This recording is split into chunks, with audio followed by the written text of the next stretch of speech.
Asharet Malachei Elyon Mi Melech Malachei Hamlachim HaKadosh Baruch Hu Boachem Leshalom Malachei HaShalom Malachei Elyon Mi Melech Malachei Hamlachim HaKadosh Baruch Hu Yairam Bahiyai I got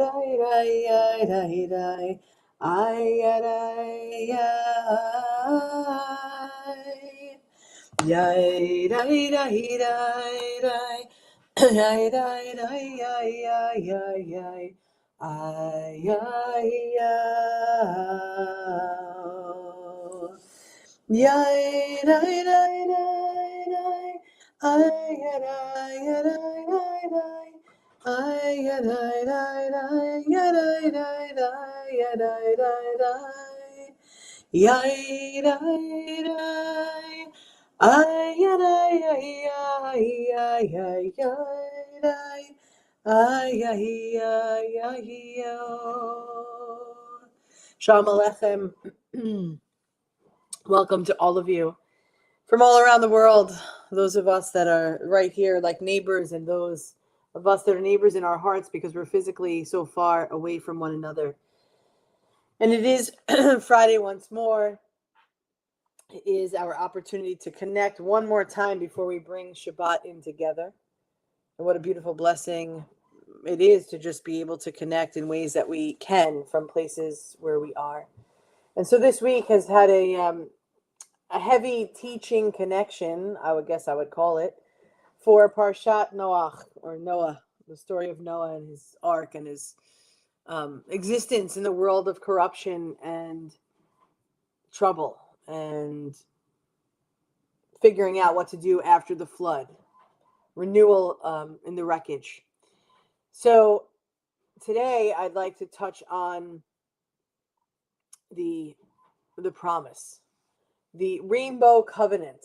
So living between storms. I remember when Hurricane Katrina came and I had a student that fall, and their parsha was this, Noach. And the student looked at me and said, Rabbi, the world, our world, was just destroyed by literally a flood. So how is it that my Torah portion is saying that God showed a rainbow and that, this wouldn't happen anymore in the world? And so what answer could I give other than, I don't think that the God that I believe in is a punishing God. I try to go circumvent around. And then we're working, and it's almost toward the end of their lesson. And the kid looks at me and is like, well, I guess the world is like a different version of terrible. So I wouldn't want to say that God did this because we're so bad. But I guess in a perfect world, there would be a rainbow. We're not there yet. I was like, well, you are the newest scholar yet to be, because that's the feelings we all have. And yet here we are reading text that says, I have put a bow in the sky as a sign that I won't destroy the world by a flood, but rather that there's this agreement between God and the earth. So the rainbow covenant, living between the storms, because life is full of storms. And so when the waters finally subside, God speaks again, not with instructions, but with this promise. I have set a bow in the clouds, and it shall be a sign of the covenant between me and the earth. This is the first covenant in Torah. And it's exclusive, but inclusive. Because this is not about, I am promising you, Noah, not only with humanity, but rather with every living creature. It says, with me and the earth. So that means all of creation. That the rainbow should stretch over all of creation.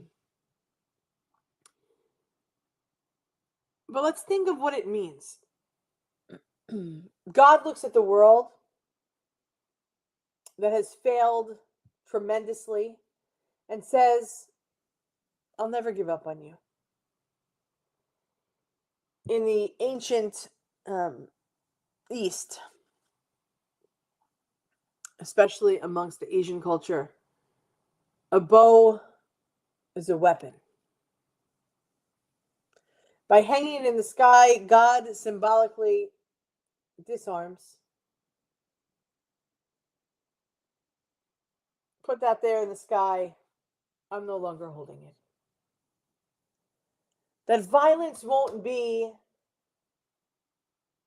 the final language between heaven and earth. The shape of the rainbow arched is peaceful and turns upside down this visual shape of a weapon. This is the theology that is taught as transformation, that even God evolves. I destroyed this, I did this, I can't believe as a reaction to what was. And here we go. I'm going to let it be. We're going to have a restart. Right? It is that the divine learns to relate through mercy and not through wrath.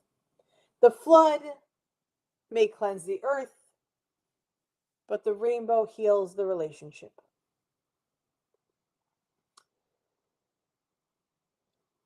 It's like several years ago, many years ago now, Rabbi Jay and I did a training with Keshet Rainbow,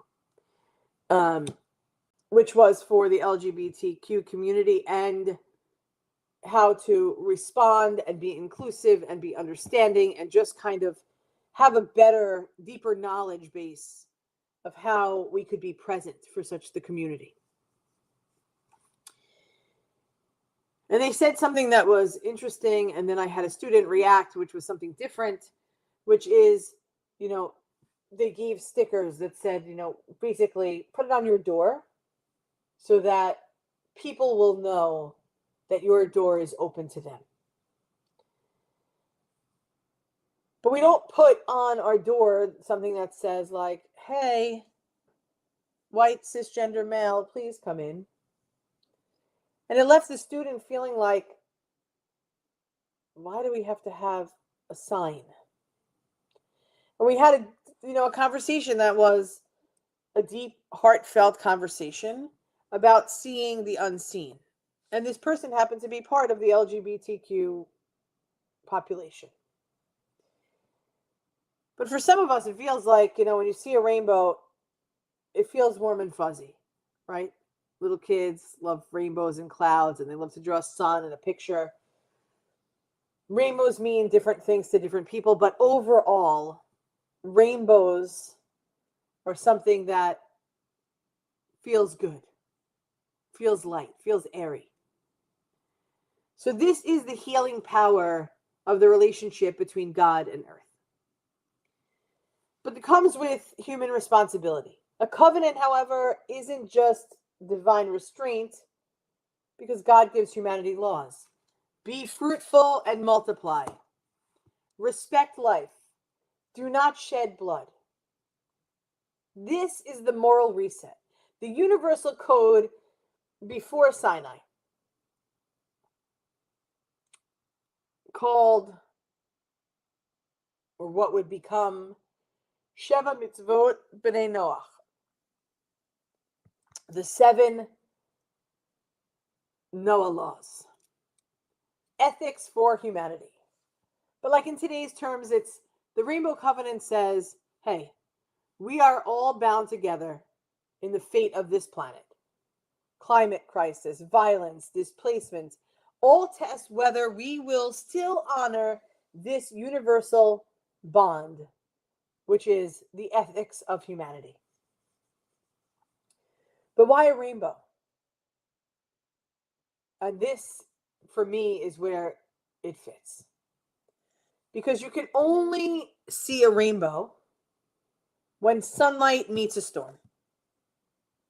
You can only see a rainbow, it will only appear when sunlight meets a storm.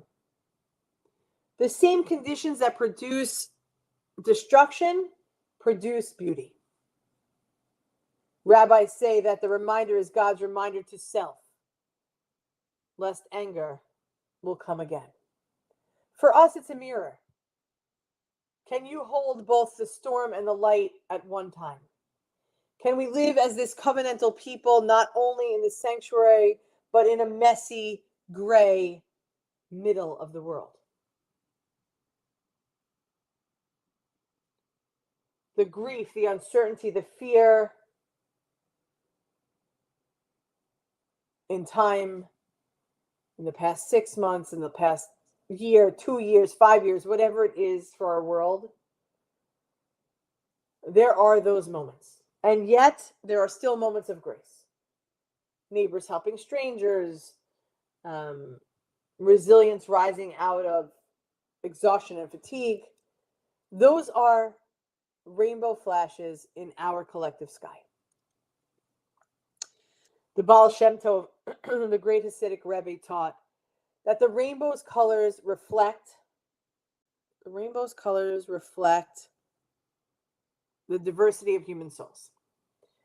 Rainbow colors reflect the diversity of human souls. Each one refracts divine light in a different way, but they all come from the same source. When we honor that spectrum, every race, creed, identity, social status, financial abilities, whatever they are, no matter what we could label, however we honor that spectrum is our commitment to fulfilling the covenant. To live covenantally today means to be the rainbow, to bend light through our own wounds and still continue to go on until compassion shines through. To bend the light, I repeat, through our own wounds until compassion will shine through. So every time we see a rainbow, we're reminded the world can be rebuilt. And we are the partners in this rebuilding. It's not the covenant in the sky, although it's cool to look at. Although you scroll through your social media and you know when there's a rainbow, when there's a double rainbow, when there's a beautiful sky, when there's a storm. You see it on your social media because everybody gets out their camera on their phone and posts it. But that's not the covenant. That's just the reminder. The covenant is in how we treat each other, how we protect creation, how we refuse to surrender to despair. So I leave you with this. The story of Noah, begins with corruption and ends with color. The journey from ark to altar to rainbow is the human story of resilience. We aren't promised a life without storms, for sure. Only that light will find its way through them. So may we be builders of arks in the flood, offerers of gratitude when water recedes, and the bearers of the rainbow when the sky clears. Beloved friends, thank you for joining me this morning. Geneva and Anne, Paula, Suze, Elisa, Bet, Bonnie, Amy, for all of us that continue to show up for one another, to learn together, to process together. And let me just drive it home one more time. because I think that this is what we need to hold going into Shabbat, but and beyond. Let us be builders of arks in the flood, offerers of gratitude when the waters recede, and bearers of rainbows when the sky clears. Life will not be without storms, but we will find the promise that light will find its way through them. We are one human family, one heart of abundant love. We love you. We'll see you back here later for Shabbat tomorrow at 9:30. And let's continue to show up in the world as seers. That's a place that's out of business. Seers of rainbow. The bow in the sky is the universal vision that says, hey, we have work to continue to do. Let's see it. Let's be the bearers of all that is and all that will ever be. Am Yisrael, Am Yisrael, Am Yisrael Chai. Am Yisrael, Am Yisrael, Am Yisrael Chai. Am Yisrael, Am Yisrael, Am Yisrael Chai. Am Yisrael, Am Yisrael, Am Yisrael Chai.